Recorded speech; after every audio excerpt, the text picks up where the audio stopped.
Okay, welcome everybody for the second part of our JavaScript session for the enterprise application. I see few faces. So three of you were not present in the first session, right? So I have just a recap session to maybe 15 minutes to go through what we covered in the first session. If you have any question, you can ask them. But it's going to be relatively fast. Okay, so let me know. Um, so just a bit of background about our company. We are Red Panda. We were established in the Mumbai first in 2012. We started from 2012, and in Pune we had our first office in 2016 January, and yeah, that's about it. And we are a very small company, very agile, and we believe in meaningful iterations at various levels, whether it's the development level where we follow practices like TDD, BDD. At process level, for team management, we follow Scrum, the flavor of Agile. And at the product level, to get to the market fastest with more value, with more value in it, we follow the minimum viable product strategy. Okay. There are a bunch of things we invest in, and these are the things like different languages, frameworks, and different tools. Uh, so that's about it. So yeah, in last session we covered the basic reasons why there is a rage or about JavaScript in community, and why people hate it so much or find it a little weird. Uh, so this is my observation from I'm doing JavaScript from last 9 years and been worked with various different teams which had different technology using at the back end, and they're always nervous about using JavaScript at the front end. So most of the people come from like static and strong background, mainly because of Java, Sun Microsystem, and .NET, C Sharp. Uh, and when they think of using a dynamic language and dynamically and weakly typed language like JavaScript, they experience a 180-degree shift in their thinking, a programming style, and that's something is the main reason. Because if you look at the dynamic typing, suppose like duck typing, there are no types. Runtime is the only king. All so dynamic language is something which postpones its most of the decision until the runtime, and many people are like obsessed about you know uh, how fast I can do refactoring and how IDE can help me and stuff like that. And because static typing is helps give produce more hint to a compiler and hence to a IDE. Uh, that was the primary choice for a long time to have a static and strong programming. But I definitely see a value in dynamic typing where we could achieve the polymorphism by capability. Like for example, um, if you have a certain function, it is really bounded by that the function signature. Please come. Uh, like for example, a function is taking a particular of any object of particular type, which will have some state in it or some methods in it.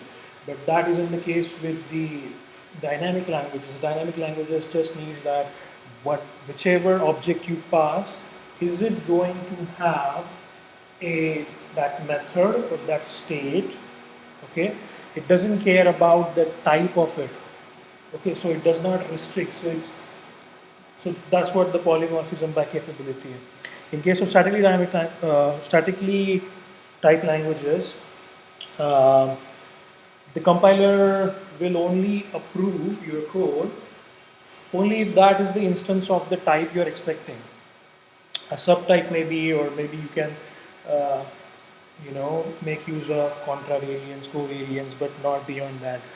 Uh, Weak typing is something little weird, and because it messes up with the types. So what exactly weak typing means is, sorry, just You should go ahead. I'll join. I'll add if any guest join in. okay, cool, thank you. Yeah.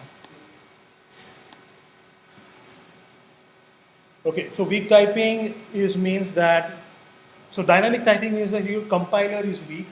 Weak typing means your runtime is weak because it cannot make a differentiation between the types, and especially in case of JavaScript, uh, it kind of allows some weird operation, like the example which I've given, like the empty array and the empty object, and it will let you do the concatenation operator, and the result is nothing useful. Or it could do like, a 2 integer 2 in a string, multiplied by 3, which is also in a string. That time it understands, but most of the time it doesn't. Like null is an object, null is not equal to undefined, that there are different things, there are different notions, and lot many things. One more point is, in JavaScript, there are no integers. Internally, they are only saved as floats at the runtime. And one more point which I like to highlight at the very high level is like, just because you are using static typing, it does not mean that you could get away with or ignore PDD completely, because it is, I mean, it might help you with some restriction as to what to expect for a function, what not to expect, what to return, and how to pass the return value to other functions. And that could be safe, but it may not help you. Only the static typing language may not help you in verifying your business logic. Okay, so for that you need a TDD. And there is a large amount of productivity. This is something we're going to see today, the whole session, like what is the productivity you get with duck typing, and especially passing over the JSON, or which is like a loosely coupled objects, to say, and not very instantiation of a particular template, for example, struct or a class or whatever. Okay. The other accusation which I have heard in the community and with my co-workers and the different projects which I have worked is like, the obvious one is callbacks, promises. Yeah, of course, I mean, they suck to a little extent. Promises tries to improve callbacks by having chaining mechanism, catching the exception at the global level for that chain. But it's still like, I mean, compared to synchronous programming, it still needs some kind of shift. Okay, so the alternate to this would be operator called yield. Yield is a yield works as a continuation mode, and it lets you write the asynchronous code with synchronous syntax in mind, or on the actual code itself. So it is available in ES6, and most of the modern browsers implements it, along with some of the server-side runtimes like Node.js. Microsoft Chakra is also coming from the server side, so that must be, you should be able to use it maybe 6 months down the line. Um, there are other things like, if you go to npm JS.org, this is like a Maven repository for Node.js or JavaScript in general. Uh, so there are multiple options to do one thing. Okay, and people are confused, like, what am I supposed to pick up? Because if you look at the Java and .NET, they have JSR, they have Microsoft specific specification, that this is the specification, you should supposed to use it, and we'll give you tools and you'll be happy. Okay, but I think that's while it's good, I don't think it's a silver bullet, and there always going to be a trade-off between what corporate entities have to provide and what open specification. When I mean open specification is like specification made by community, open source community, and not only open source community but open-minded people like uh, thinking about the same problem from a different direction and coming up with a different solution to solve it. So the only thing which I experience which works is first, kind of you define your requirements, get it clear, what you really like to achieve, and evaluate them case by case basis. Okay. The example of that would be, which I'm going to show you in this session, actually, because how to build a simple data validation library by using function as a basic means of abstraction uh, later in this session. The next thing is, and the performance thing, it is single threaded, it's slow and it doesn't work, and how do I do that? These are the people who do not know how the, I mean, most of the time, what I've seen is like they just completely mess the concept of concurrency and parallelism. Okay, just because you launch a JVM and or CLR, uh, and it is able to consume every damn thread and resource on your multi-core CPU, doesn't mean that it is the only way to do it. Uh, Even if it is single-threaded, you can have a multiple processes and use it. And because each of them processes is single-threaded, and it is so optimized from the I/O point of view, because if you look at, so most of us would be a web programmer, right? So in web programming, how much computation actually you do in your application server? And I mean computation is purely done by CPU or GPU if you are using some advanced operations. They are lot less than actual time spent in the I/O, right? And that is why, the way I see it, the single-threaded architecture of Node.js is a kind of refactoring to that.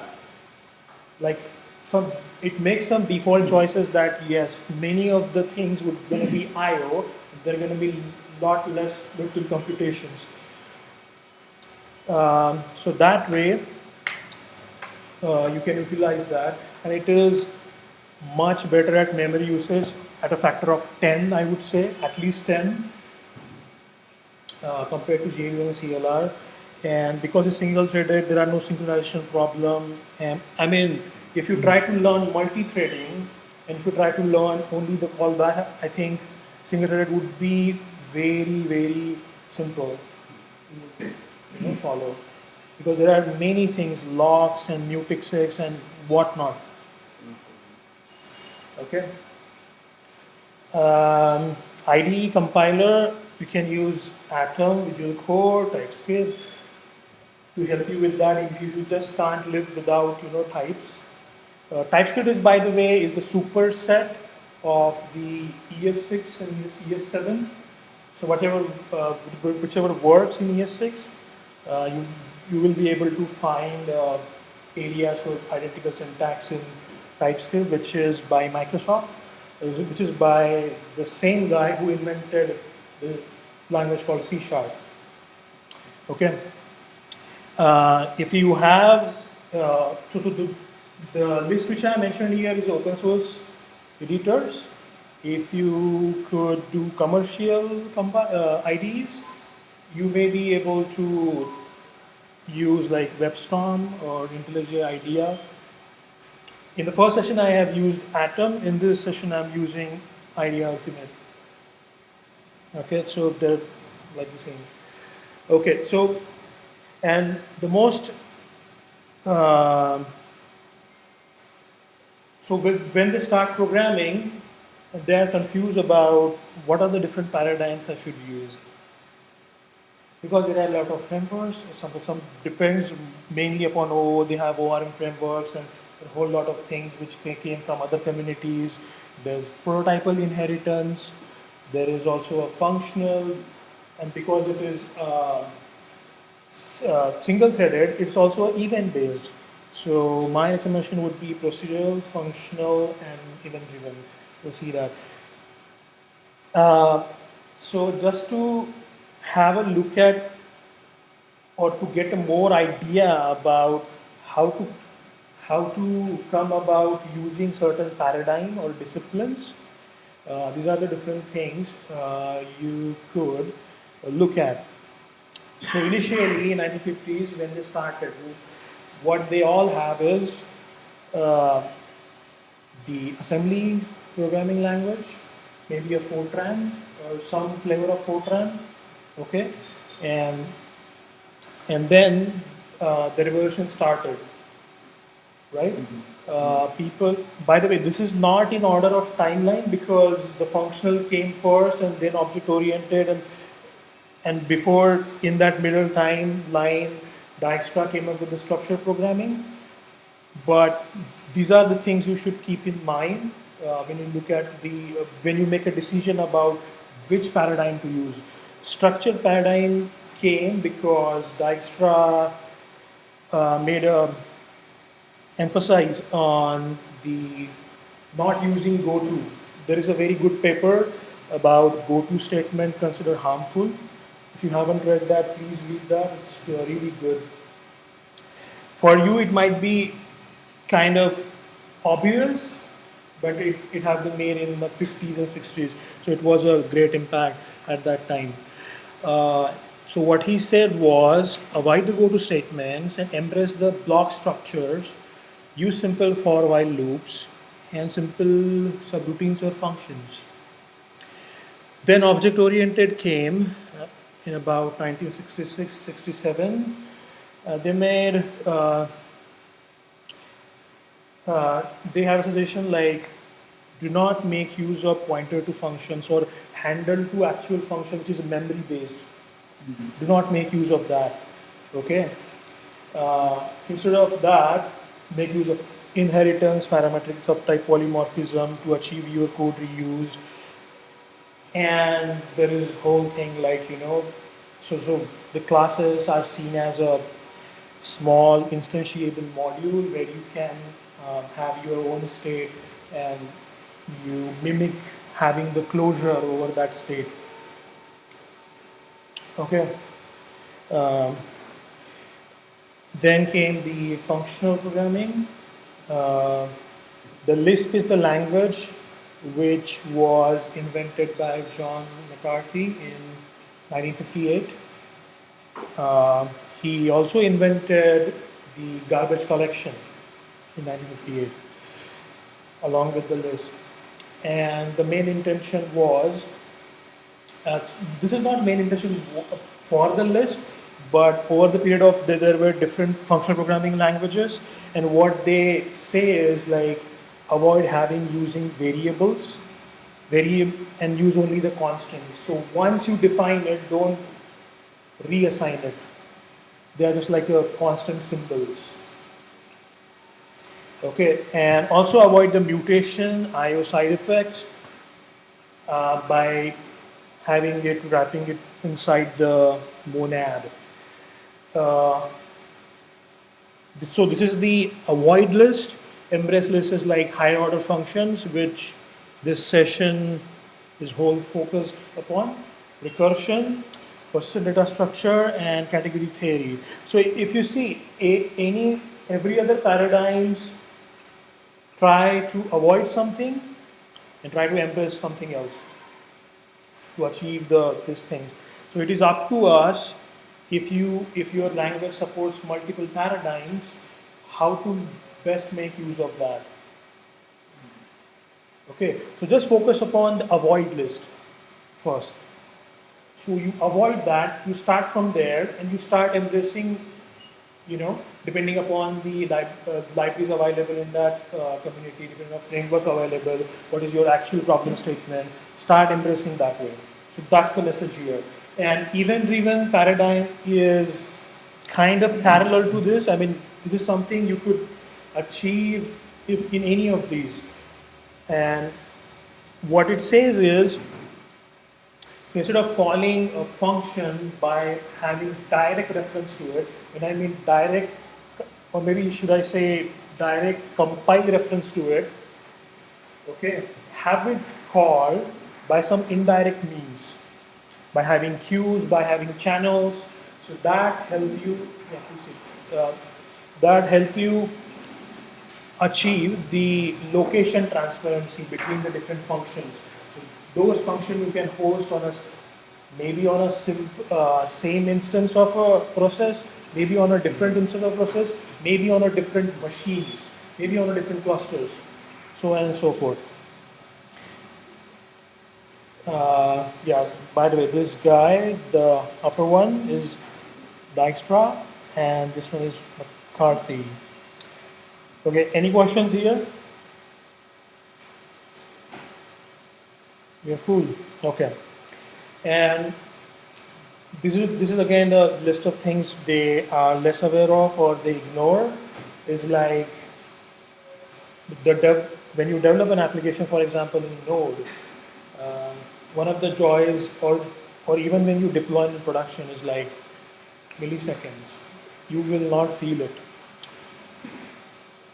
Uh, Again, I would say do not wait for async await. Async await is a sugary syntax or keyword.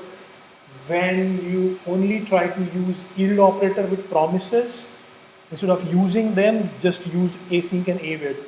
So that is ES7 specification or more ES 2016 specification. But don't wait for that. Yield is just fine, and there is this library called as Co, just CO, which stands for coroutines, um, which you can make use of. There are different transpilers which you can use. So Babel is one of them. So what it does is it lets you write the code in, let's say, ES7, ES6, and let it compile down to ES5, ES3, so that it can run on, the older browser legacy runtimes, etc. RamdaJS, sorry. So this label, like, it's basically used just to convert the code so that the older browsers can use it. Yeah. Right? So after some time, like when all the new browsers come up, like JavaScript 6, then it will get obsolete, right? Yes, exactly. It will lose its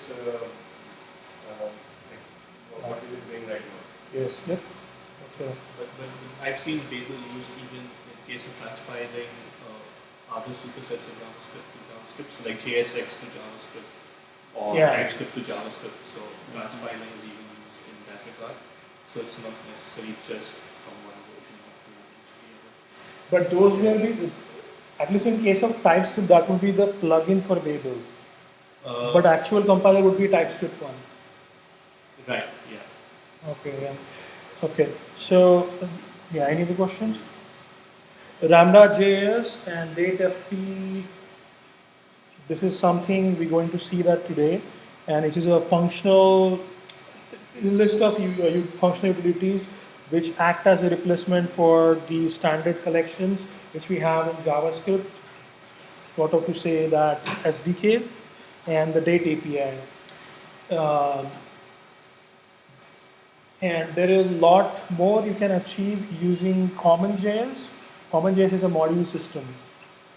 So unlike other programming languages, in JavaScript, you get to choose what you like to show or what you like to export, by the way, from a particular module or from a particular file. Okay, and before you can export it, you can run a transformation function on it. So for example, in Java or C# you have, like C# is more, would be an advanced example, you have namespaces, class and something like that. But it doesn't because it's statically typed, it doesn't let you do any transformation on it. Okay, but because it's dynamic and even the module system is dynamic, so when you import a certain function, certain module, in another module, what you get is what you may get is the transformation of that module, which is getting imported, not the actual functions. So you can have something like AOP. So AOP is something you don't have to use library or bytecode manipulation or something like that. It's like something you can code on your own and get it done. There is a very good isomorphism. I mean, you can use JavaScript as one language to rule all the things, all the coding. Like you can code for mobile devices. When I say mobile devices, like browsers, mobile browsers, some of the hybrid apps using Cordova, the desktop browsers, server with Node.js, and the NoSQL DB queries. Most of the NoSQL DB queries like MongoDB, RethinkDB, Couchbase, they all support DB query, which is very JavaScriptish. And uh, there is also a way to integrate a V8. V8 is the engine for JavaScript by Google, which you can integrate with your own database, like for example, Postgres, RDBMS. So instead of writing your stored procedures in the PL/SQL format, you can use the JavaScript. Okay, and there is also good community support. The LTS, you can go through that link where it shows the schedule between what is the LTS. The latest LTS is 694, I guess. It supports most of the ES6 things. After that, we went through the ES6 basics and generators, which I will walk you through quickly.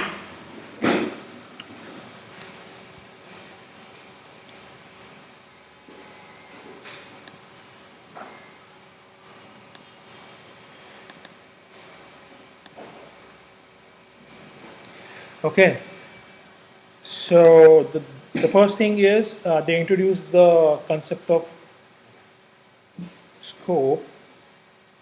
Is it visible? Please let me know if it's not visible from the last. Okay. So let you define or redefine the scope of the particular variable and what it's really going to be. So at the upper level, I'm saying that this is the scope of this, and it points to a value, say 100. So when I print about this, it will give you the 100, and when I go inside a block, it will give you 50. By the way, this all code is present in the GitHub directory, corporate ES6. I'll show you after the session, and you can make it out. And when you come out of that, it restores the value to what we defined. So that is let. Prior to that, function was the only way to define the scoping, but not anymore. Okay, so there is the whole lot of different rules or niceties about the destructuring. So JavaScript, and because dynamic, it's all about objects, arrays of objects, object of arrays, any combination, any composite combination you can think of. So it's so this is the object. It has a couple of pairs with key first and last, and their values as a string, and then you can destructure it. So this statement is as good as defining two variables by referencing them inside the object by the key, and also kind of assigning to a different variable like f and l. I am interested in first key, I am interested in last, and also like to consume it by the variable name l and f. Okay, so that's how you do it. You may choose not to do it. You may choose only to refer by whatever is the key name for that. Okay. String can also be seen as sequence of characters. Okay. So this is the syntax. Like I like to treat string as an array of characters, X is something which will get a value of A, and Y would be the array which will contain B and C, the rest of the characters. Sorry.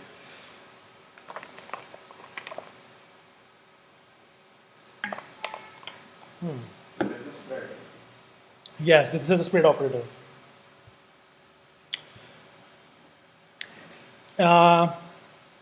It extends beyond that because a string is, so in JavaScript, string is object, right? So that object has a length method. Right. Sorry, length property, not method. Property. So I like to refer to a length and store it and consume it as len variable. Okay. Again, big. So it's the same as, like, if you could do it with string, you could do it simple arrays. So these are the iterables I like to point to. So on the left hand side is always the variables. On the right hand side, they're always the values. Normal sense. Okay. And you could also do it with the regex by extracting different things. This is more powerful and we have been using it at Red Panda from like last 1.5 years.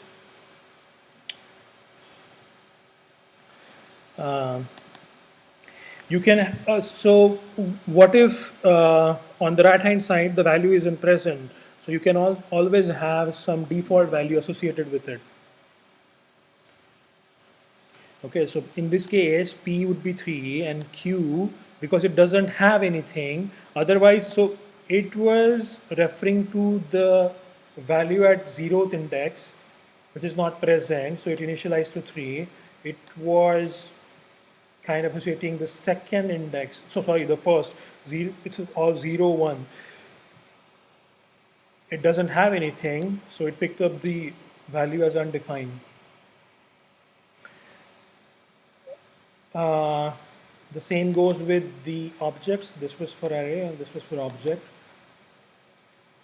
So I'm interested in a value of a key called foo, right? I like to consume it as u, but if it is not present, then initialize to 3. So far so good. And there is an addition of another for of loop. We had a for in loop. So what for in loop does is it lets you iterate over the object, or rather object keys. Okay, for of loop let you iterate over the iterables. Iterables in JavaScript ES6 are arrays and generators. Okay, should be okay. But let me run this. So these are the things. Like first we had a scope. Just a minute. Visible now? Okay. Then we had a first name, last name,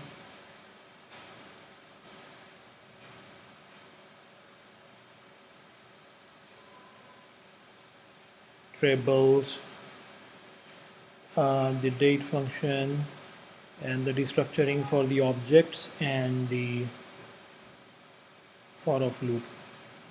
And these are, by the way, called as template strings. This is backticks operator. So instead of using single quote or double quote, you can use backticks for a template string. Template string can spawn across the multiple lines. Okay, and you can embed some of the variables which were available in that scope. So instead of doing like num equal to plus equal to something something, you can just have a template and access that variable which is inside a particular syntax which is preceded by dollar and like a mustache syntax, curly braces. Piyush, Yeah. Yes, Samir. yeah, can you explain like line 36? How does that thing work? 26. Like, yes. So, like, can you just explain that? 36, 36. 36. Yes. So this is the regex thing, and I am Right. regex object. I am saying execute this. Okay. Okay. Let me show you. Okay. So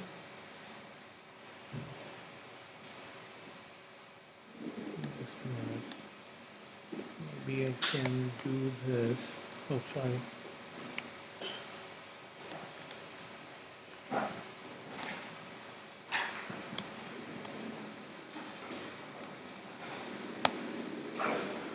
Do you see it?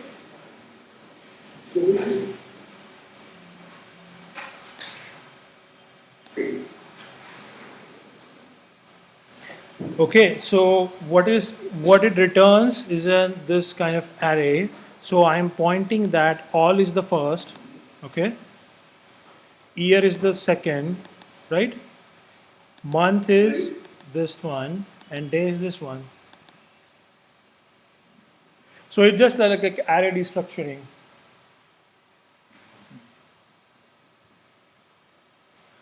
Oh, yeah, it should be visible. Oops. Is it visible? Okay, cool. Yeah. Okay. Does that answer your question, Samir?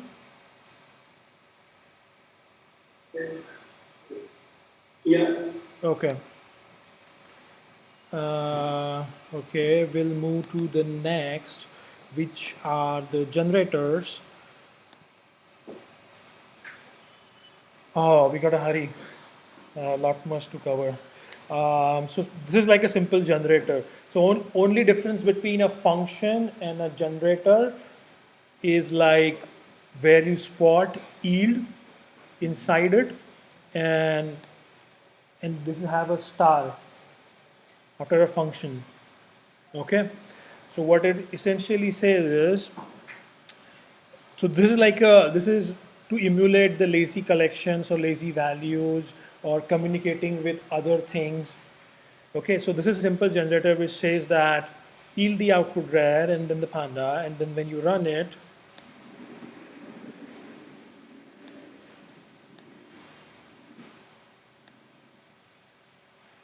okay, so this is the value you get. So if you like to see the foo generator, okay, so first is returns. So it returns an object which has two values. Whether it's done being the generator, false at the first case, or the value it like to output.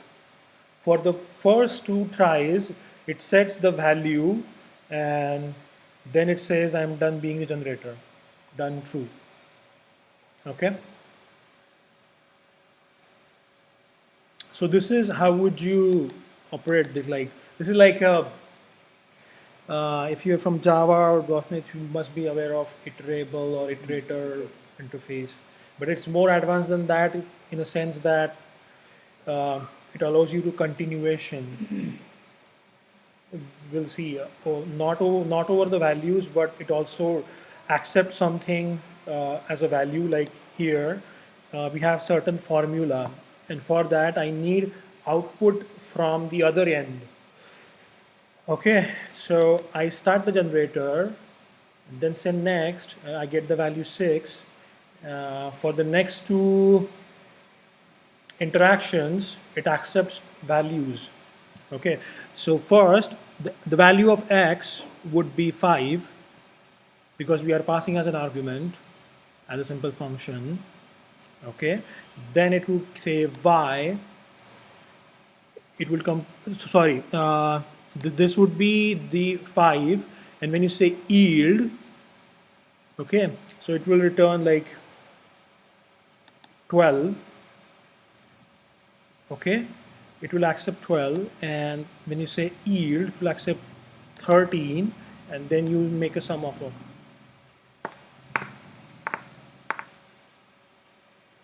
So first case 6, then you say 12, okay? So which is like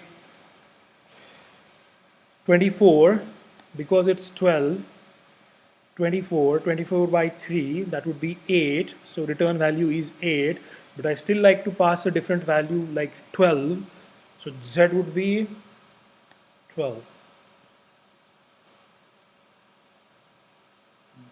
Okay? So X is 5, Y is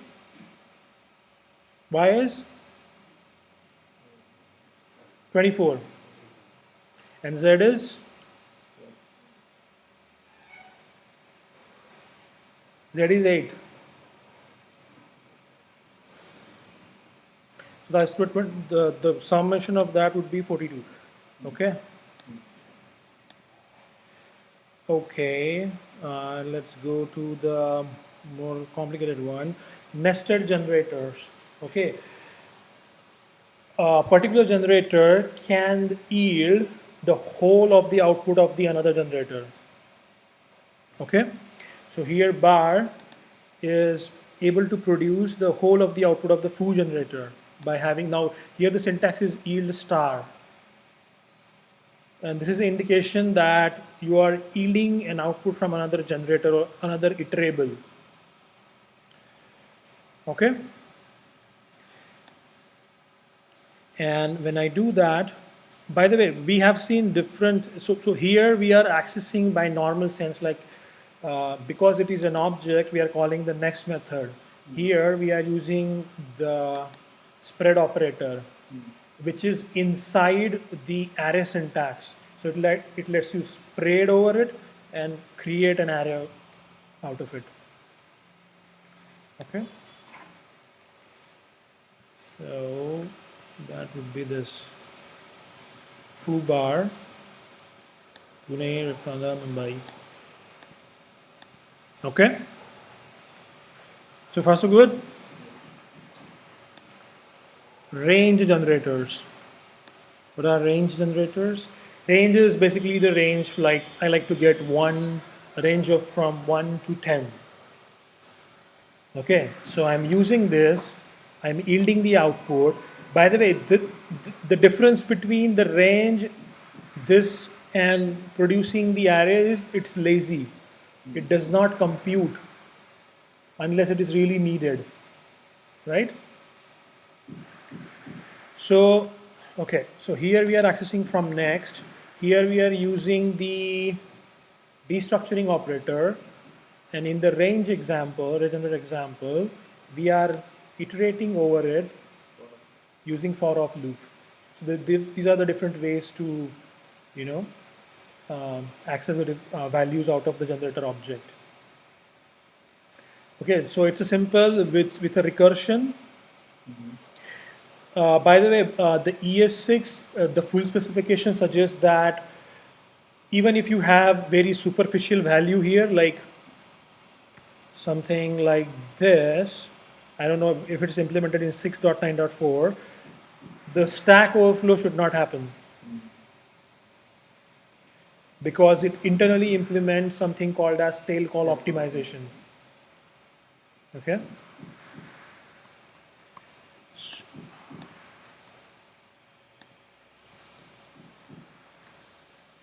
So that's it.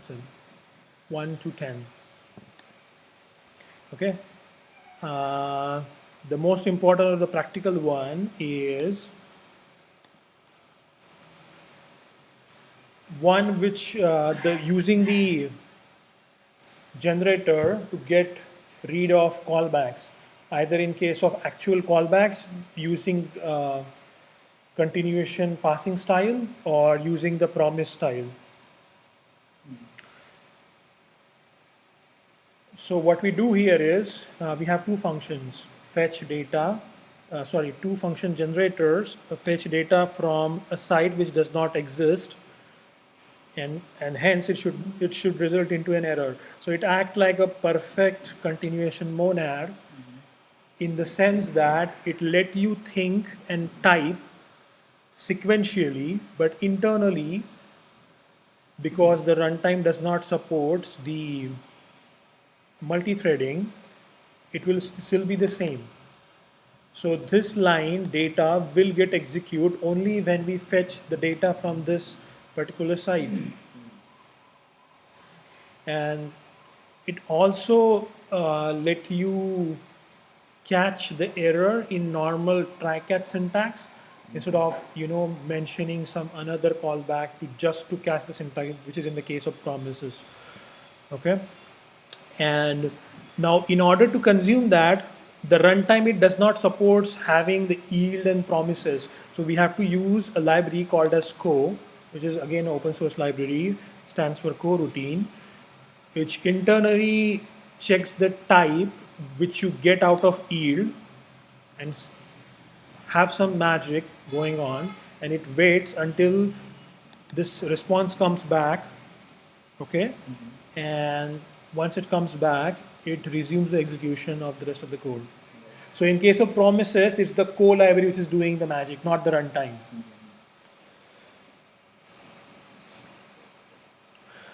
Okay, so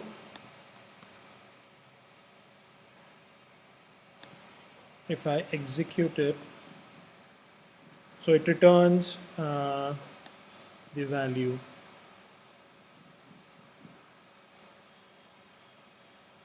Okay, and it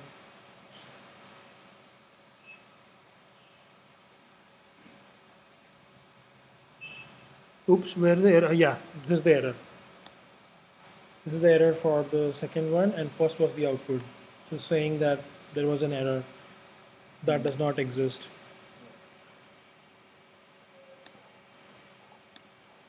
What if we do the fetch data from variant side, we put it above fetch data? So that would result in the error, right? So you're not able to capture it. This example, So will the execution stop then? of course, whenever exception happens, execution stops, right? And it goes back to the from where it started.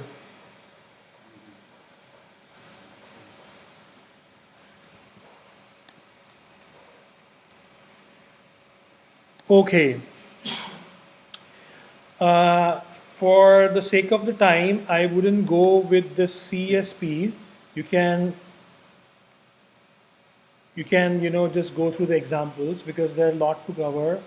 If you have a time today and after, then I can cover the CSP for this something because most of I have to cover Ramda and most of the high order functions from very primitive sense. Okay. Okay, so let's start with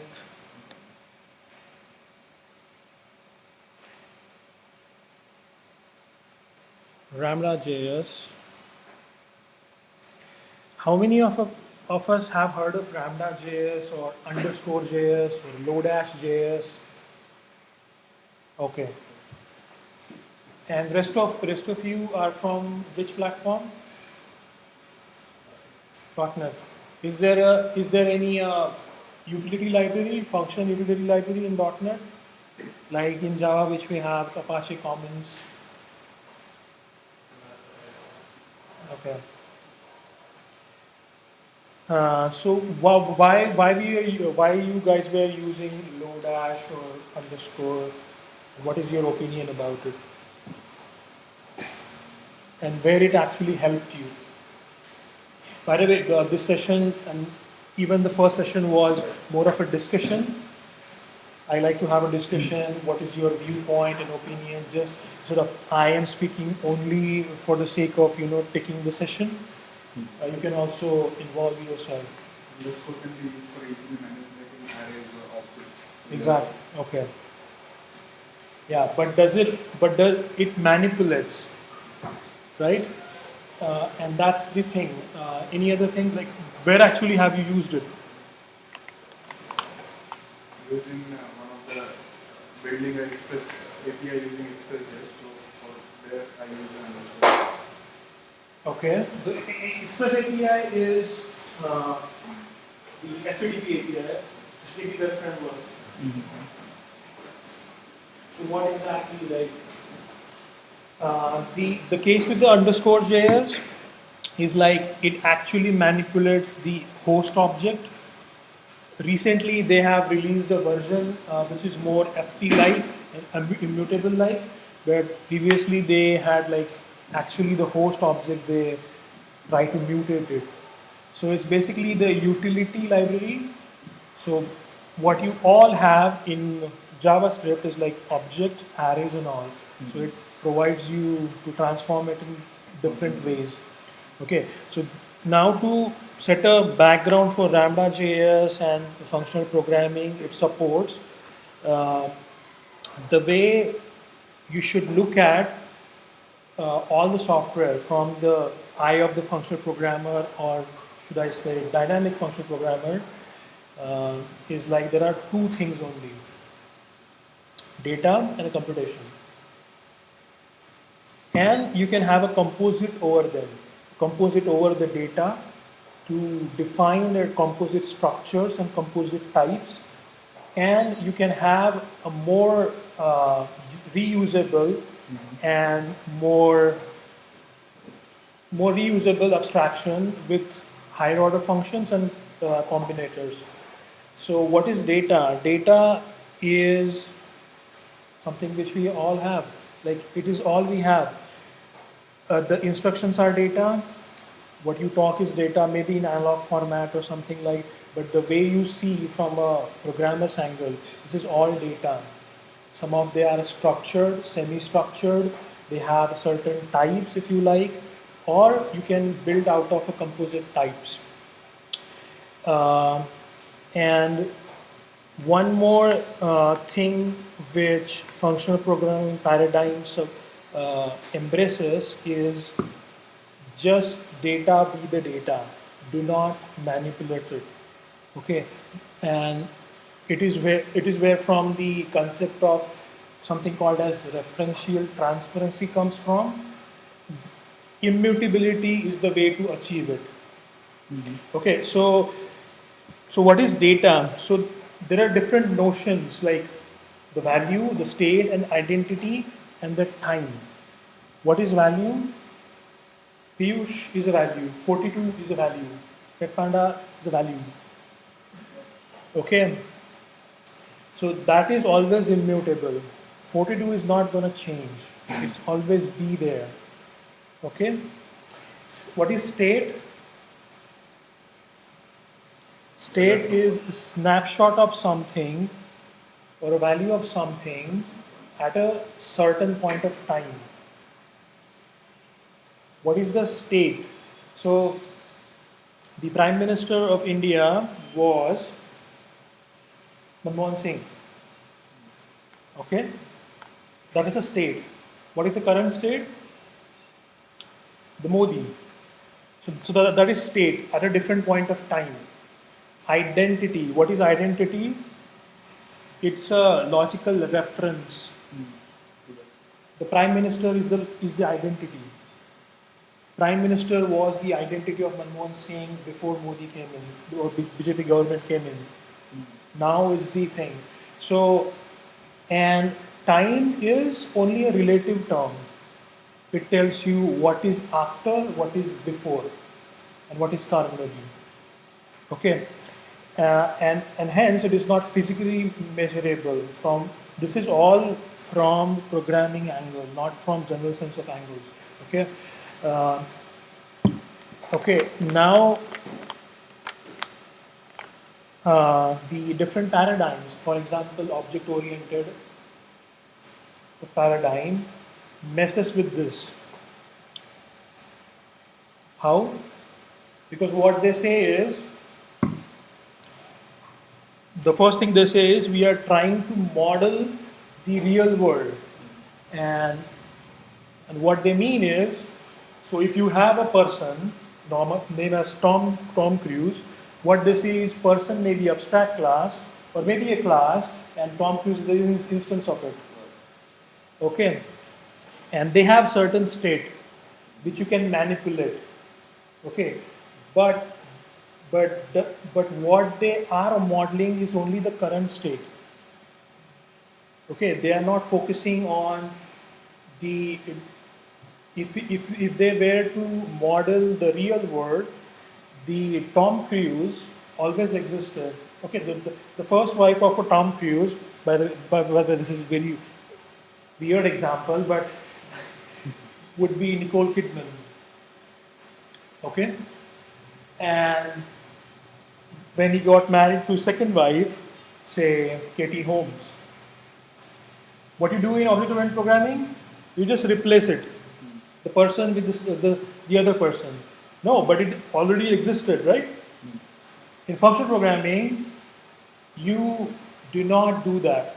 You only add and you only read.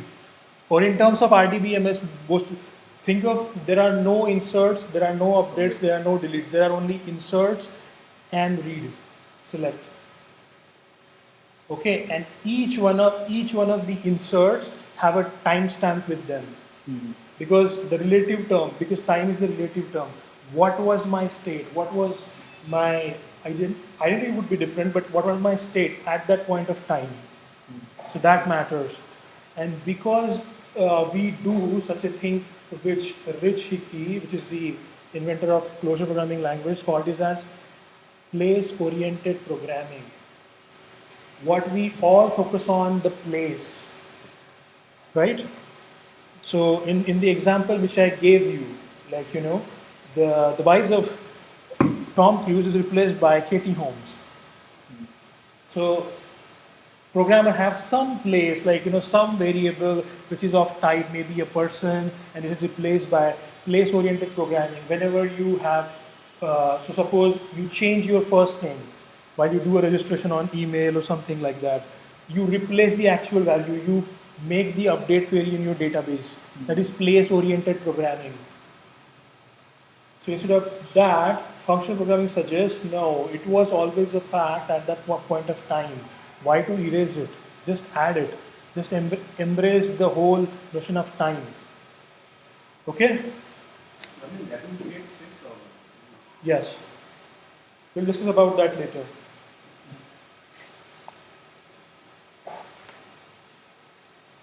Okay? Any questions here?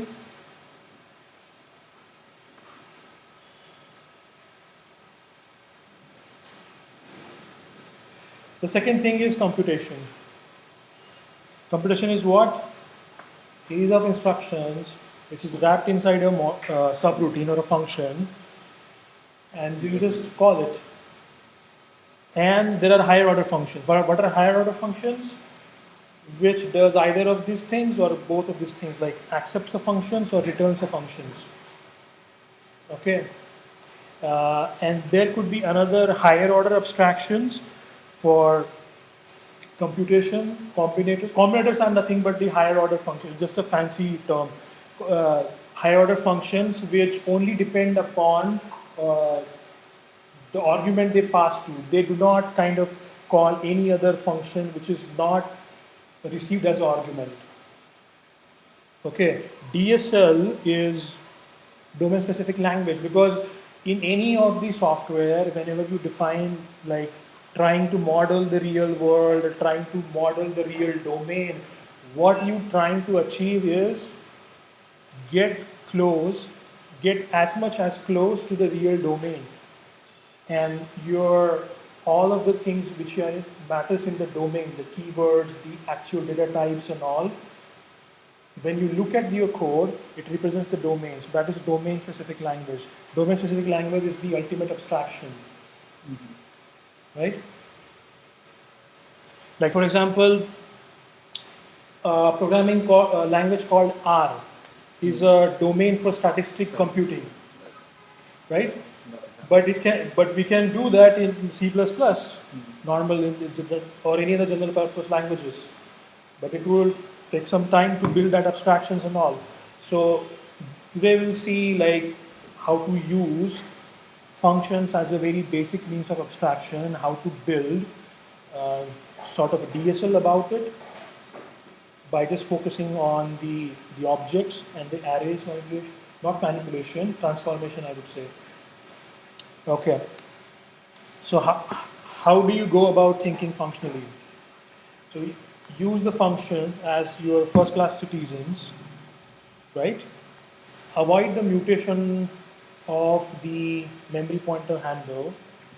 Memory pointer handle is like some variable, any of the runtime which actually points to your memory to be normal var, not final variables, non-final variables.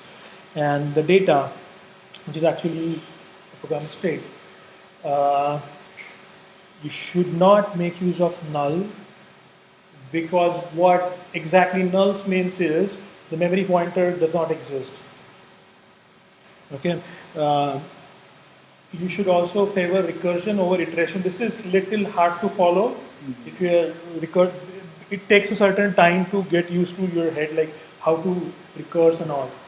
But by favoring the recursion over the iteration, you are not mutating any variable, because normally iteration needs one of the variable to mutate, because you are iterating over it, right?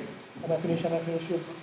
Or you might be checking the length of it and making a comparison with the updated normal value in the loop. Procure laziness with streams. So functional programming, if you do not mutate this data, if you do not do this, you will be end up creating more and more objects for garbage collection. So some of these things are like, you procure the laziness.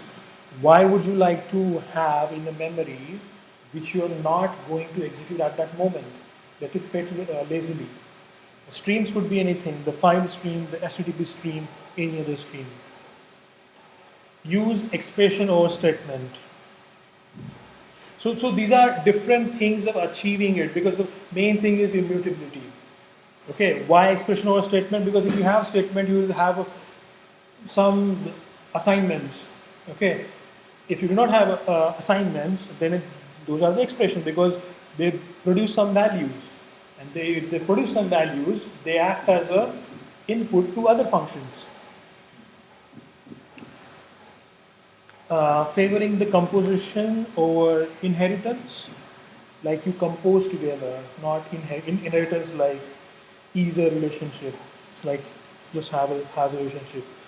And the most important thing is, in any of the functional programming languages, or any other language actually, the main things are their data structures, how their data structure works. That's the primary strength. Okay, so what they suggest is, instead of having like many flavors of data structures, actually you have only 2 or 3 or maybe 4 data structures, and have many bunch of functions around them.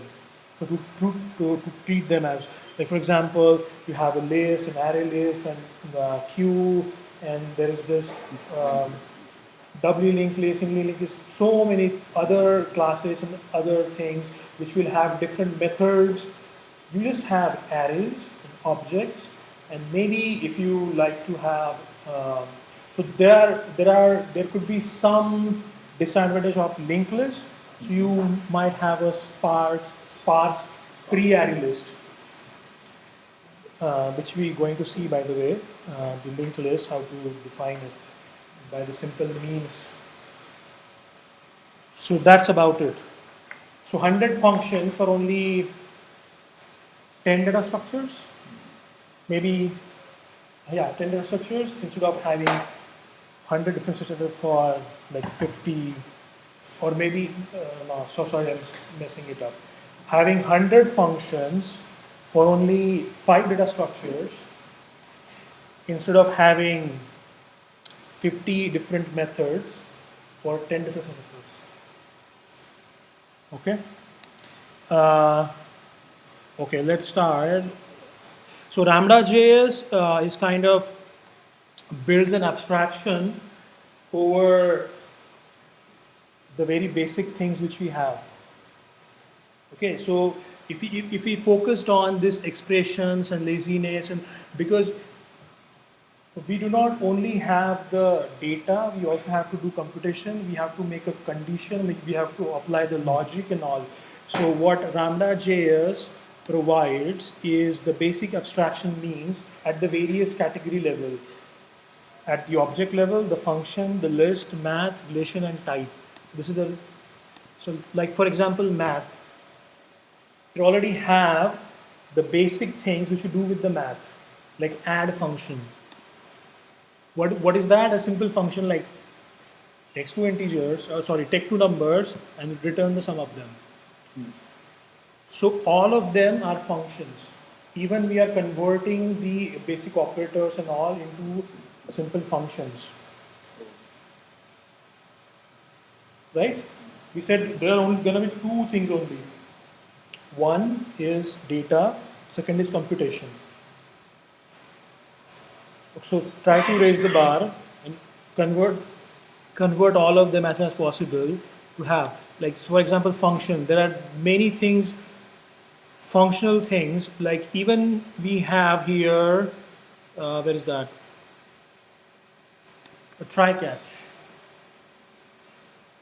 So once you learn function and higher order function, there is no need for you to depend upon, to a certain extent, this is not because JavaScript does not support macro, which is kind of out of this context of session, but to a certain extent, you can use higher order function to create your own keywords in the language. Because what try catch is, a try catch which accepts some function in which in that function if execution does not go well, if there is a runtime exception or whatever kind of exception, the control goes to another function which we going to register as a catch, right? And that is why I like function as a very primitive way of building things. Now, you must have seen in any of the languages like map, filter, and these things, right? So it has like more than 20, 30 things which operates on the list. Okay, so it's like, so if the main notion of this thing is like the same thing, like 100 functions for only 5 data structures. So these are the different things. Why is it so? Because it somehow like, associates with our mental capability. When I refer to my brother, I do not say my the name of the younger son of my father is Rahul. I directly say my brother's name is Rahul, right? Why would I have to say, like when I'm doing a transformation, why would I have to say like for, iterate over it, and then you transform it, just say map it. Okay, so that is how the only difference here is this is in context of computation. So people who invented it, there were only certain functions like map, filter, every, sum, and the reduce. But later on they find out that there are certain things which in normal sense or normal programming matters the most, and you end up doing composition of this very frequently. Okay, then why not define a composition of those and give it a name? Okay, so right. So let's start with the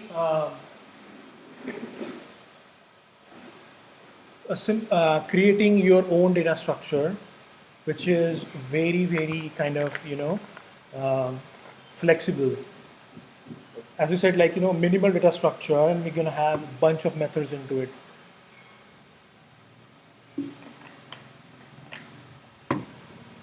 So what is it visible? Okay. Okay. Okay. So what is? We have a nil. It is an object. So it's not a memory point. And in this case, nil. So what is the point of having not null and just a nil? Because somehow you have to uh, have some reference to say that it is the end of the list or something like that.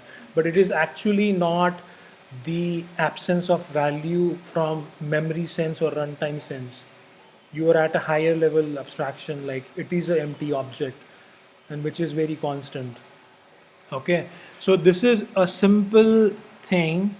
By the way, this is from, these are called as Lispy data structure. Lisp is list processing language. You can Google about it after this session. It's really good language.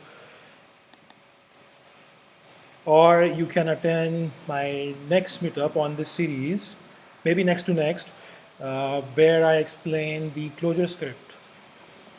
Okay, so focus on this function. What is this cons?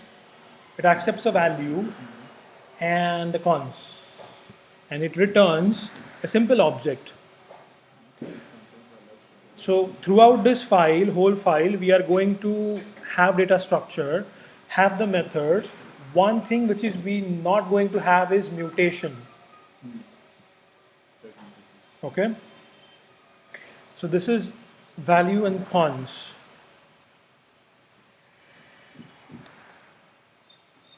So how do I make a list out of it? If I were to make a list out of it, how do I make a list?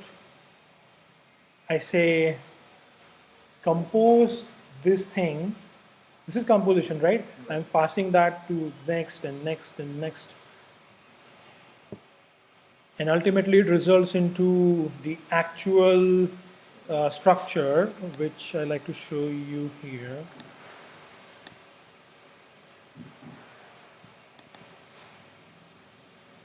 Okay. By the way, I am doing here a print list. Print list says that, so in the runtime, they are separate objects on the heap. So internally, it's not manipulating it. They're just having the references of it. Okay. So 1, 2, 3, 4, 5, and this is the end of the list. Okay. So that's about it. Okay. So how do I get the head? So again, we're using the destructuring here. So this is the fat arrow, ES6, okay? So this is the function. I would have written this function as, in simple sense, if you like maybe accept some list and say list dot value. So this is the alias of this thing. And because you are using fat arrow and directly the value, it suppose that it is the last statement and hence it is a return statement. Okay? Okay. And this is the restructuring. I am expecting an object and I am interested in the key and like to also call it as a value. So value becomes the variable and then you return it.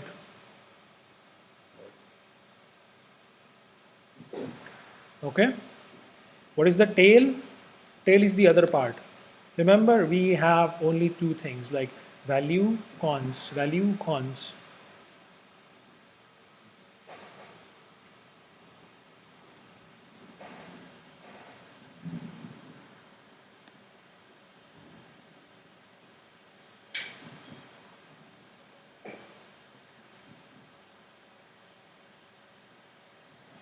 Okay, now init is the thing which say now we promise like we're not going to mutate it, right? So if I need a init, so here we are directly passing the references of it, head and tail. It's so, I mean, it's so simple and so easy, it's so straightforward. We already have it. But what about the init? Init is init will return you all the elements in the list as a list, but the last one.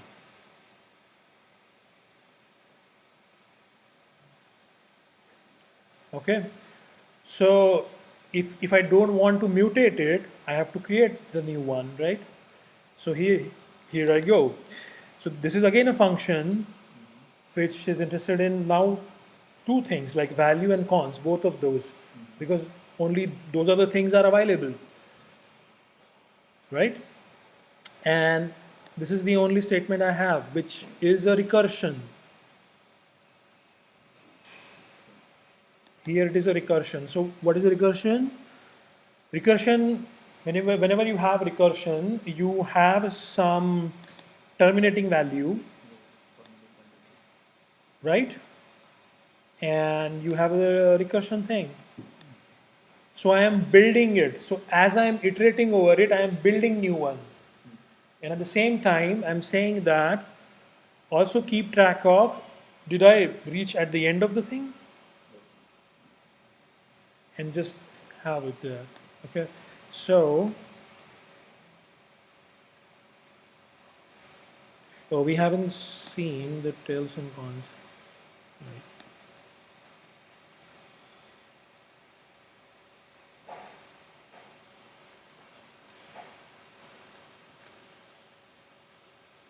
Oops, what happened?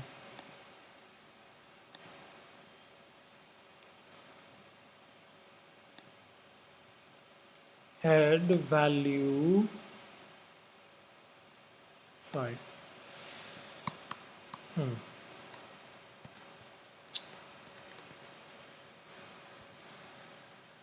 So this is the head example.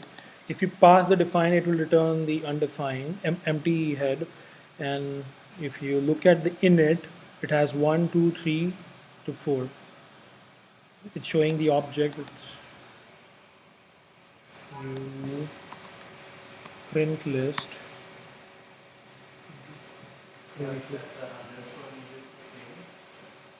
Sorry? Is that underscore needed for tail when you read it out? Underscore is needed for tail. But if you make it look just like tail, will it work? If you just put proms and then So if you do not put this and no, I mean tail. Also, I have tell call where the first argument is. Okay. Underscore. Is that needed? you mean to say index underscore is needed or not? No, it's not needed.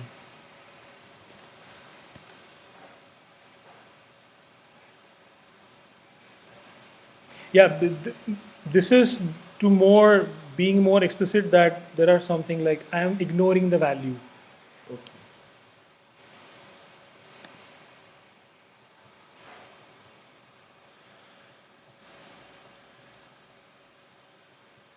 Okay, so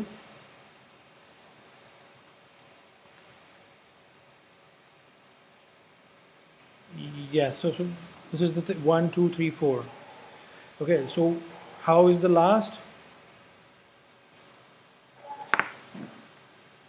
Traverse it.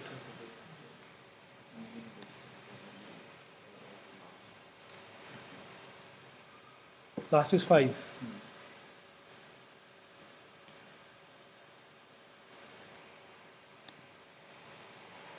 So yeah, I mean we have achieved more of a generalization, but we are also keep in mind is like it gonna produce more data for garbage collection. And that garbage collection in modern hardware and this thing is not much of a task because one thing is automatic and it is fast and it is parallel garbage collection algorithms once you anyway, so how do I calculate the length of it? By the way, if you like to calculate the length, if you're trying to access the length in functional programming, there is something wrong you are doing. You should not have this method. You should not call this method. You might be having it, but you should not call this method. Why? Because functional programming, as we have seen, like there is a lazy computation, right? And if you do not, if you are not, if you are doing the lazy computation, why do you need a length? Why are you so much interested in length? But anyway, so this is the how way to achieve it if you are doing it. It's the same thing like recursion thing, iterate over it, maintain the value. Now here I'm not maintaining any variable. I'm just that passing that value by adding it to one to the next loop, next recursion loop. Okay. So that is how recursion avoids the mutation.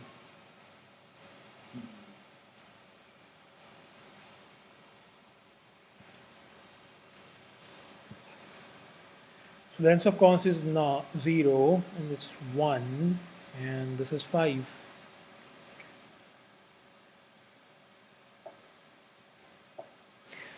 The same goes with the range.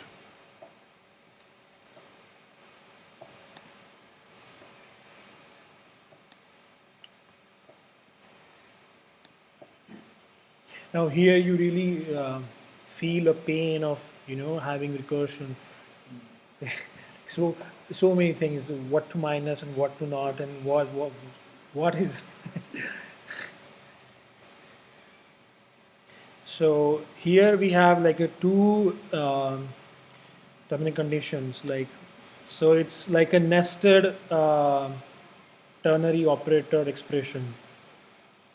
We have two conditions here.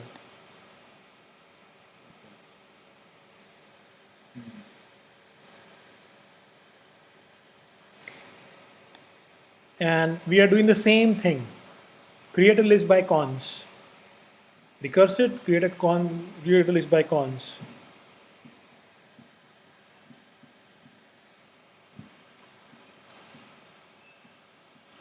Okay, so what is the 1 to 10 is like 1 to 10 with a step.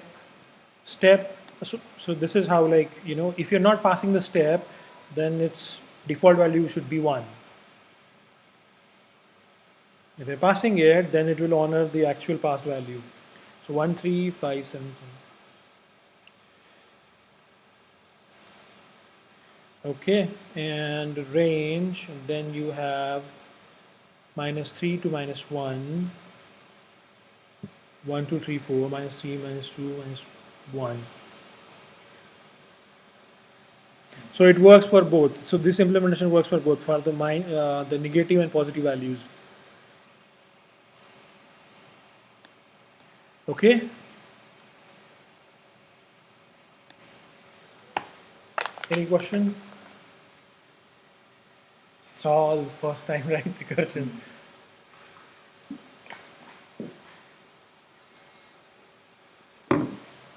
Don't worry about that. When I first started it, I could only implement the range function only for positive values. Then I asked my colleagues to do it for the negative values. So it took us around 2 to 3 hours, actually, a couple of hours to get out. Anyway, yeah. All these functions be tail recursive. If your runtime supports it, yes. Yeah. Okay, but it's possible to write all of them in manner that makes them tail recursive. Yes, yeah. Because in case of your length function, that is not tail recursive. My length function is not tail recursive. And why is that? It's 1 plus length, so stack is maintained. But you could also have the tail recursion with 1 plus, no?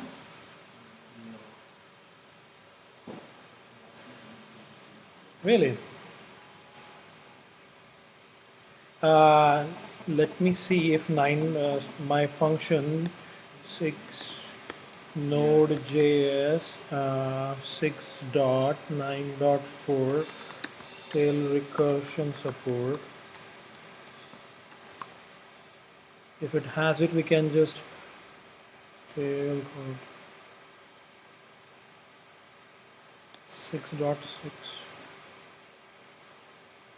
What is the way to have it? There must be some flag, or maybe I can try length of what? Let's say console of log of range of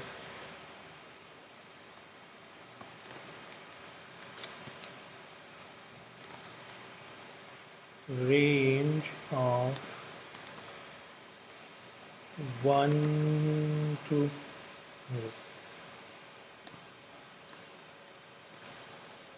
no, doesn't support it. In this case, range is still can be optimized because it is taking Yeah. cursor.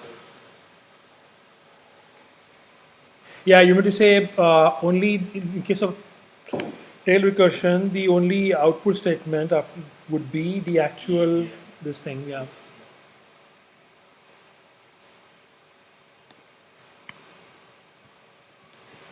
Yep. By the way, how much it supports? By the way, I'm curious to know. I think it was 10,000. 10,000 is sufficient, I think. Oh, 10,000 plus 1,000. Oh, 1,000 it supports. 9.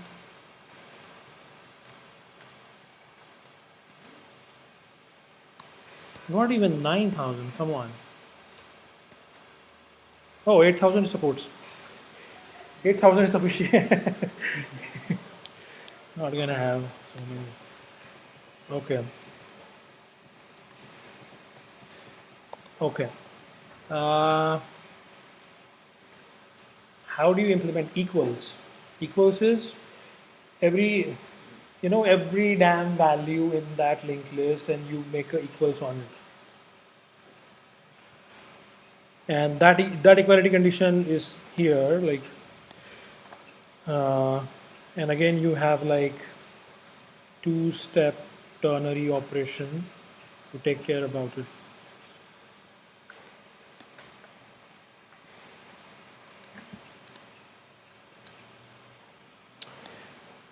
One of 10, 1 of 5, not 10 of 1. It's like 1 or maybe 10 should not be possible.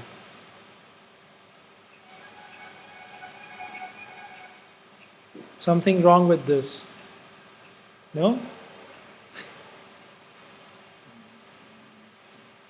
No, something wrong with this implementation.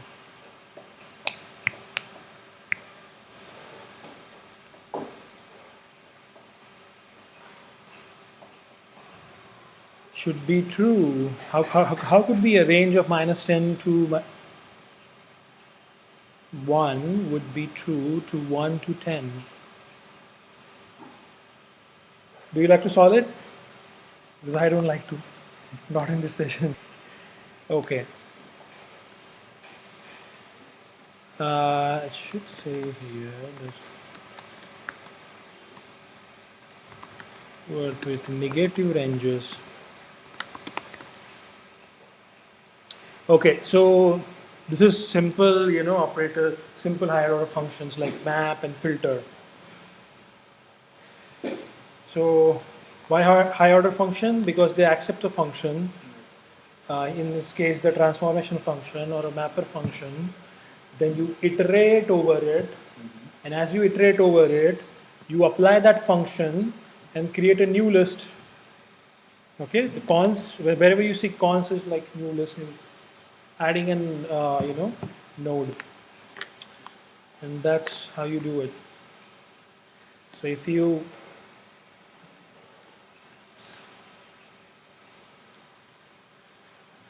divide by 2,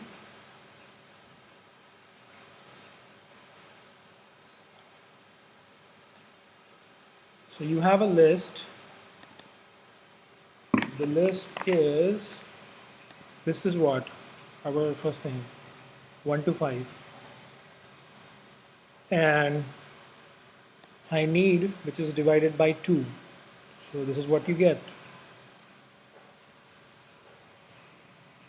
Filter.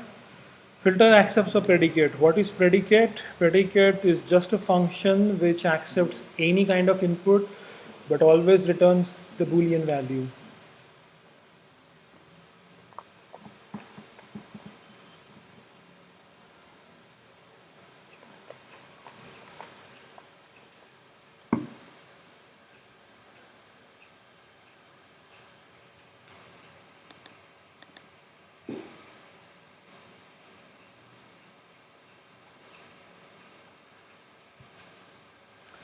So now here in map is okay, like the input length, the actual length of the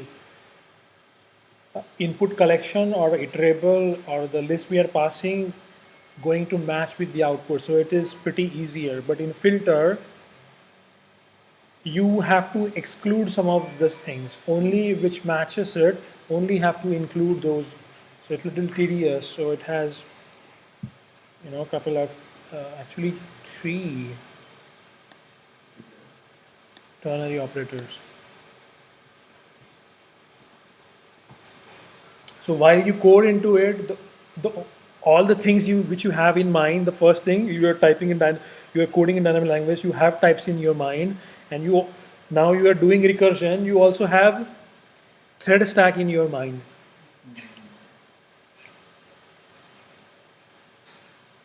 How it's gonna behave.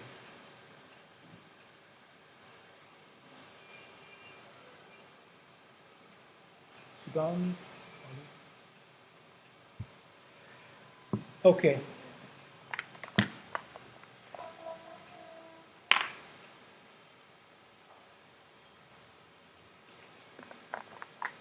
So while it is really, so what we did here was we generalized all of the things into a single linked list, and we have different set of functions, range and equals and init class, which can act. You can also write like push, pop, and whatever, right? So all of these things using simply linked list, and which also using a very simple construct.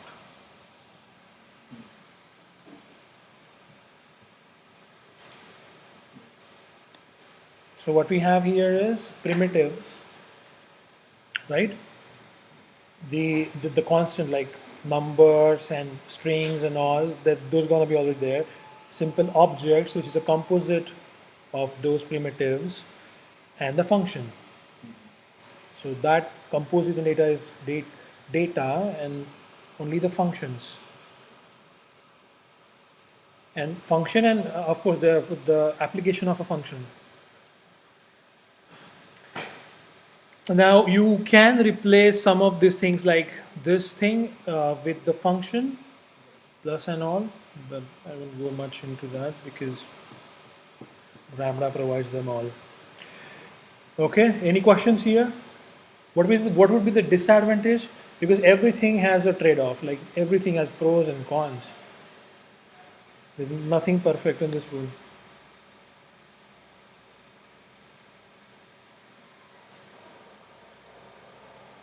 What is the overhead? What is the disadvantage we see? To understand if you don't have a functional. What if you know it? Okay, so that's something we could say it as a prerequisite. Okay.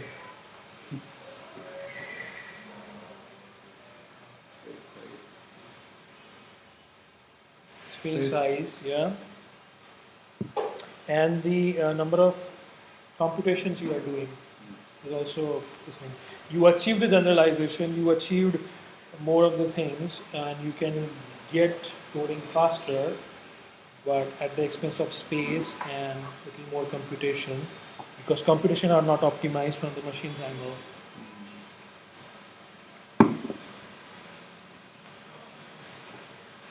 Okay.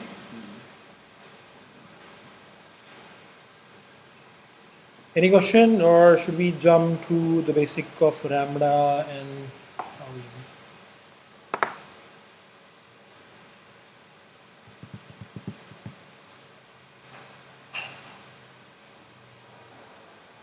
By the way, you don't have to understand like how it's functioned, but if you're able to imagine like some operations we are doing on a linked list, that would be the great thing, at least for this session.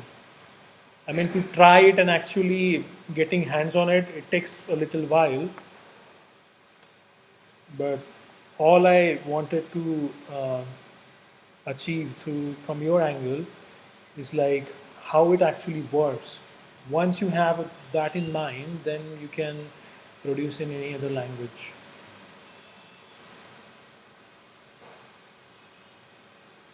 I mean, I can see that the runtime is going to be a huge bottleneck in case of JavaScript. Sorry? The runtime Uh-huh. is going to be a huge bottleneck for functional programming when it comes to JavaScript. Mm-hmm. So, like you can't do P-Hub, for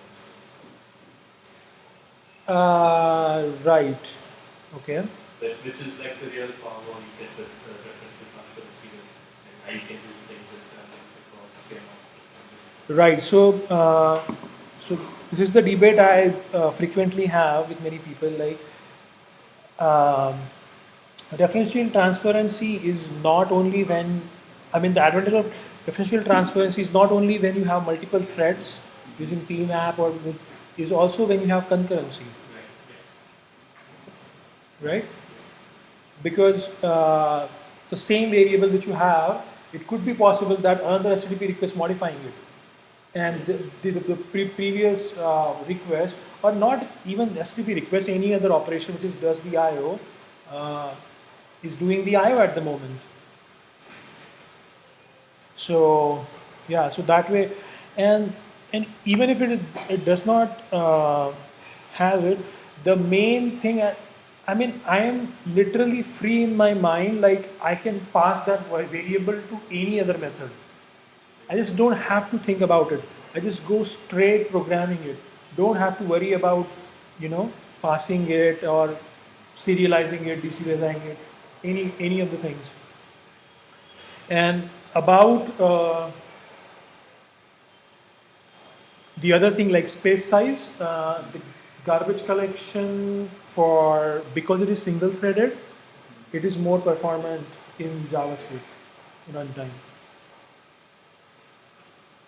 I guess if you're doing concurrent IO, then it would be Yes, exactly. Yeah. I mean that is from performance point of view and referential transparent point of view, but still there are going to be some many of the heap objects on the heap, and because it is concurrent and you do not have unless you don't have a closure on it, the garbage collection is really good.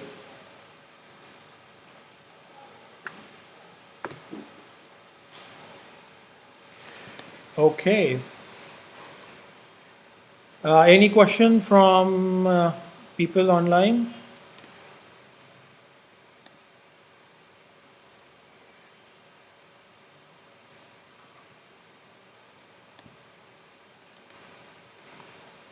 Okay.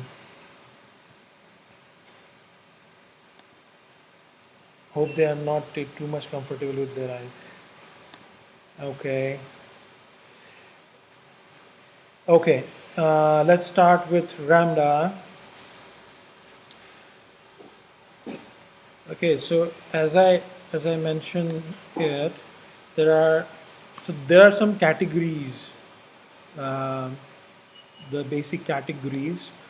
It's like object, function, list, math, logic, and relation. Logic and relation is cool here. Sorry. So all of the logic like and either and pass satisfies and until when.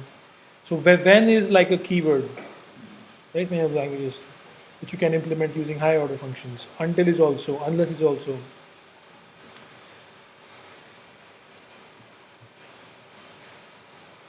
Okay, and basic operators like or, and, not, and switch case, which is a conditional operator.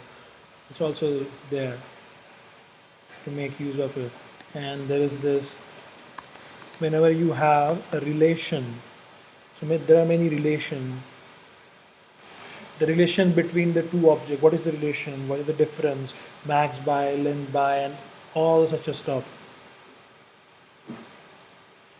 So if you see that, what they have done is there are different primitives, and you base by base you build an abstraction. So relation is what? Greater than, less than, this than, max, mean. But on top of that, you can also have, what if the composite of the whole thing is max by the composite of this different thing? Okay? Composite in the sense, the computation, so suppose two different objects have different properties in it, and you are not interested in knowing the difference between their own individual value, but computation of different values of a different keys. So that is how you build an abstraction. And as and when in the community, during the practices of different domains, it gets more and more common to use this function. You create the function and you name it. And simplicity is that you can always think of it something as some composition of it, and it is always simple to think than doing inheritance or something like that. Okay, so let's start with the so identity is the function. A functional library or a functional language is not a functional if it doesn't have identity function.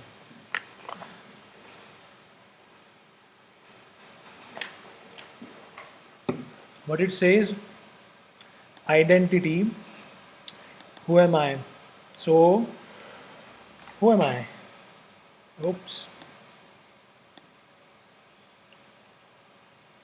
Object keys, there are many things, sorry.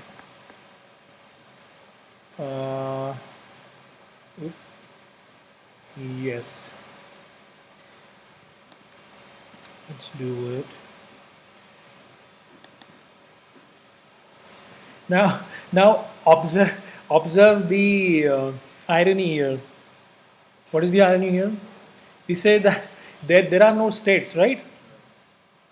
Then how come this function is maintaining the state? Right? This is the state, right? It is the value. Internally it makes a closure of it, and that closure, which closure is not just a function, when you already call it, right? So even if I defined in some another module, whenever I call that function, it returns me this value. So we are maintaining the state. And that is why some of the languages like Haskell, which has a pure, makes a distinction between what is pure and non-pure, whatever, and because in real world you need both. You can reduce to greater extent, but you will always need some side effects. So this is very basic example of it. Okay. We also have for false and true the function. So whenever you call this function, it always returns a false and returns the true. Why these are needed? There is also like always function, which always returns whatever you pass.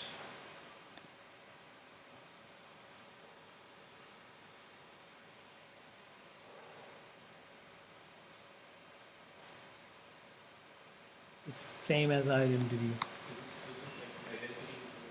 Yeah.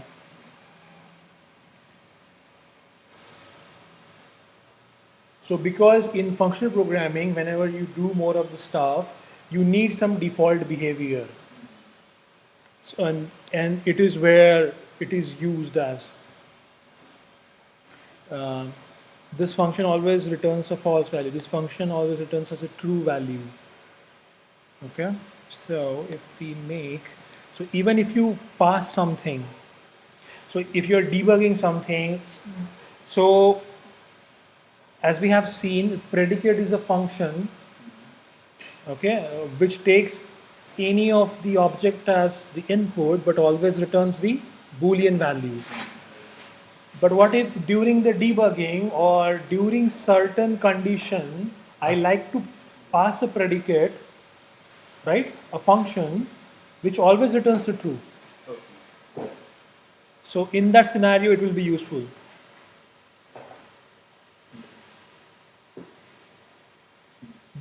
And this is because function is also a first-class citizen. As in when you pass the function and this thing, normally we pass the integers and all. But what if I want to choose a predicate out of the array of predicates and pass to the actual function application? Then in that thing, I'll make a condition. Okay, so if this is the condition, pass this predicate. If this is the condition, pass this predicate. If nothing is the default behavior would be false. So you cannot, so instead of passing just a false as a value, you return a function which returns always a false. Okay, and it doesn't care how many arguments it takes, it always returns the false value.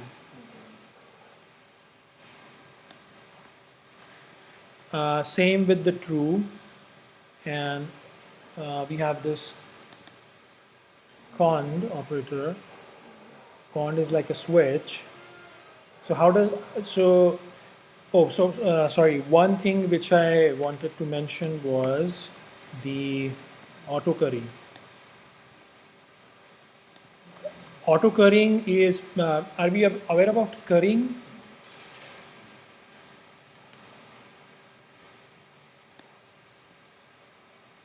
No, curry. Something tangy and crusty. Currying is transforming the existing function, okay, to produce a new function which takes less argument than originally intended for. And why would we do so? Because, for example, maybe I can come this later. Okay, let's have a look at this example. It will. So map and filter, as we have seen here, right, in the list example, it takes two parameters. One is the function, and the other one is a predicate in case of filter. The second is the collection or the iterable, whatever it is. But at this moment of time, I do not know what's going to be a collection. I only know that it's gonna need a map operation over a certain map function. I only know I like to do an action of filtering with this particular predicate. This is the only thing I know. Okay, so this is from the domain perspective, problem solving perspective, but what is there from the actual coding perspective? Coding perspective, you can achieve this with currying. So currying is what? It actually takes a two argument, but I will produce a function which kind of makes a closure over it and accepts only one function. One argument. Okay, so what am I doing here? Composition is always from right to left. So first filtering happens, then mapping happens, filter all the odd things, then you make a square of it, and then you sum it. Okay. By the way, all of these functions we start with underscore dot are the Ramda functions. Instead of saying r dot, I like to say that sum dot because it lets me focus more on the function. Okay. So how do we do that?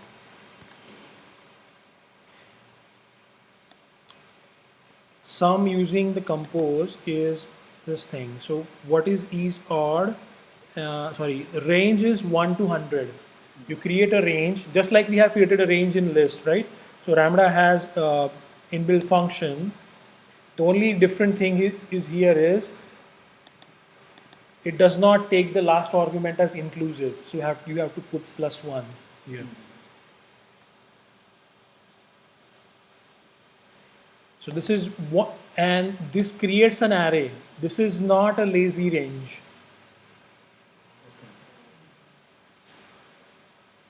If you want a lazy range, we'll see that how to do that with Ramda. So this is range 1 to 2. Square is simple square, like accept the num and just multiply with the same. This is the function. This is the anonymous function bind to square. Okay.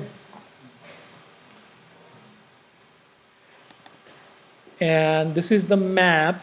So normally you do with this like map and normally filter, right? 1 to this many things. And you do square of the range or square of the range. Okay. Now composition is like first filter it. So see, actually it accepts 2 arguments, but we have given the 2. Sorry, we have given the only 1. So internally, that map function which is returned inside the lambda here makes the curry out of it. It makes a decision like, hey, it needs a 2 argument, but I didn't get all of those 2 arguments. So maybe developer wants to do the currying of it, right? In many other languages, this is the explicit operation by saying partial. You have to explicitly say that partial. I am using a partial. This is partial application. I am doing a currying, okay? And then you make a sum out of it.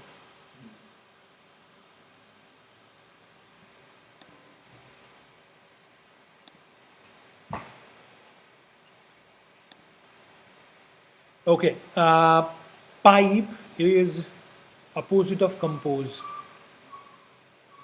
like Unix pipe. Okay, so it's the same function, only the way the arguments you were given to that function, compose and pipe, are reversed. So first will come the filter. Now, if you could observe here, we are not using the functions which we have created here. Here I am making use of full Ramda. Okay, and this is also an example which you should not try in your production code. Okay, because these are the simple things. Sometimes, I mean, it's okay, functional programming and these and that, and you can have multiply, you can pass it, but sometimes it's just easy to simply define the function the way they are. And using the basic operators which language gives you. So what am I doing here? Okay, so what is modulo? Modulo operator, a function for modulo operator. What it does,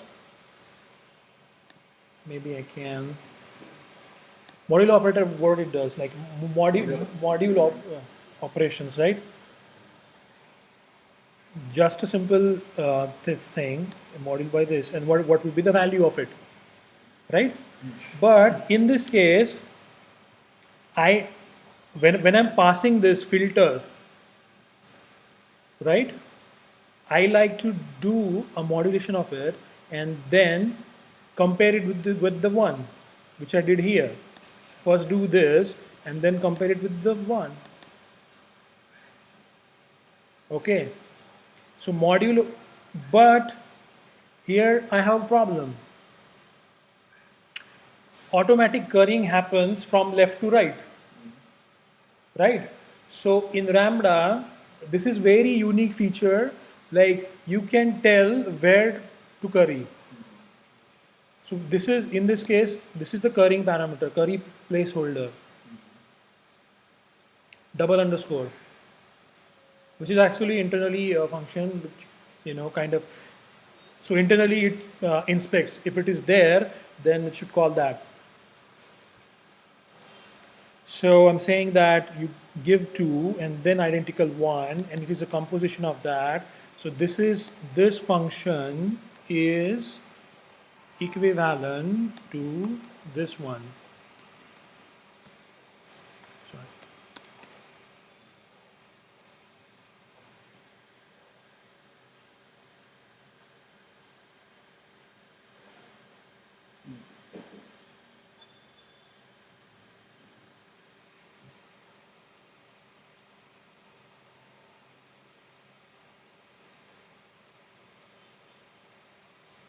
Right? First do the modulo, then the identical one, and whichever is the value, that's the value of the function return value.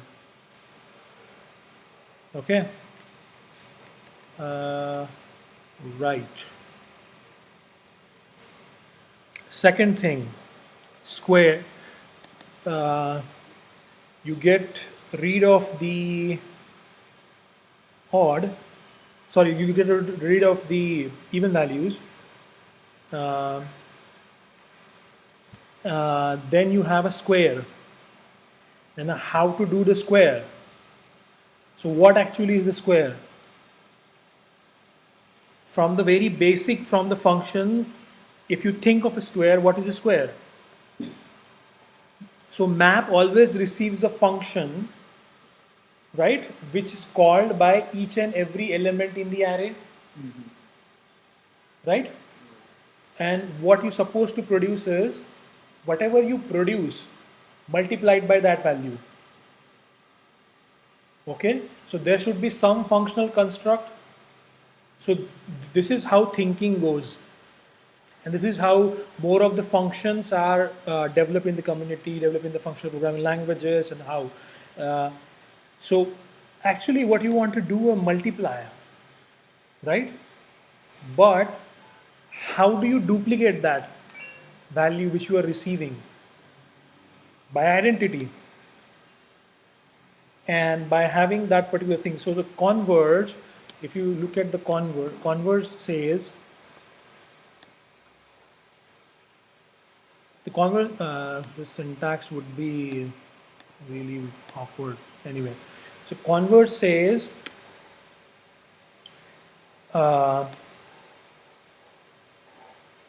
this thing, the first parameter would be the actual function to call from which you will get the actual return value. Okay, but to this function, this will be the arguments. This will be the set of arguments. Okay, so in JavaScript we know that there is a apply function. Apply function does what? It lets you call a certain function by having a reference of it by actual arguments, argument list, argument array. You don't have to mention it like as if you are coding it. You have to mention array. So if it takes 3 functions, should be array of 3. It's more dynamic that way. So the same thing we are doing here. And in Converge, one more thing it does is every other function. So what would be the value of this? So this identity function get called on the function, that particular element for which the map was getting called for. Okay, so suppose 2 value is 2. They call 2 with this, call 2 with this, then make array of 2, 2, 2. Okay, and then array of this treated as an argument array and call a multiply function.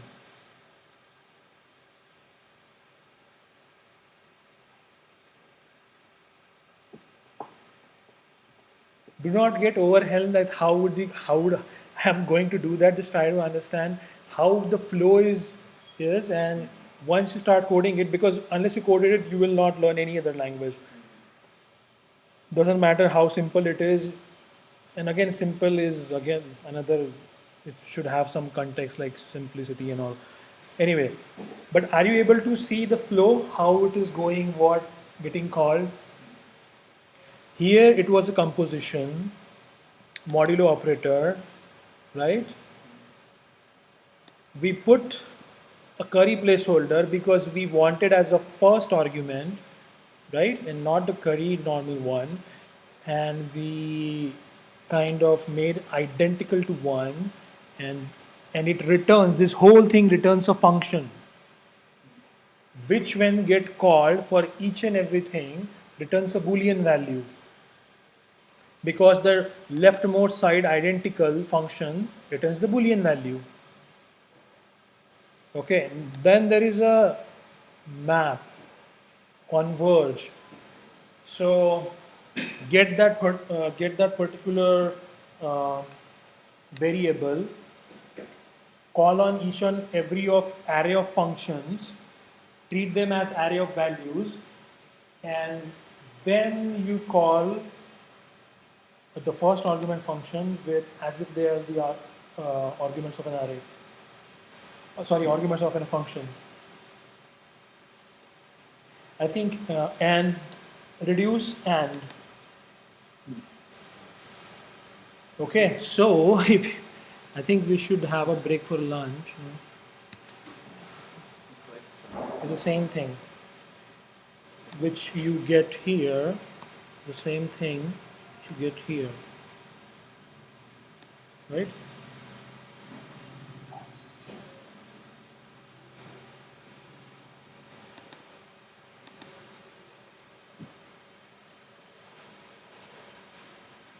So depending upon how useful they are and how useful in the particular context to build from the primitives, you have to make a decision.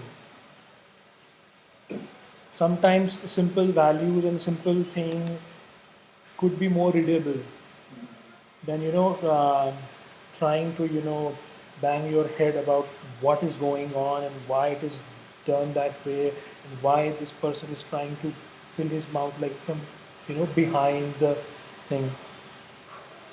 Okay, I think we should break for the lunch, right? The pizzas are waiting, right? Sukant?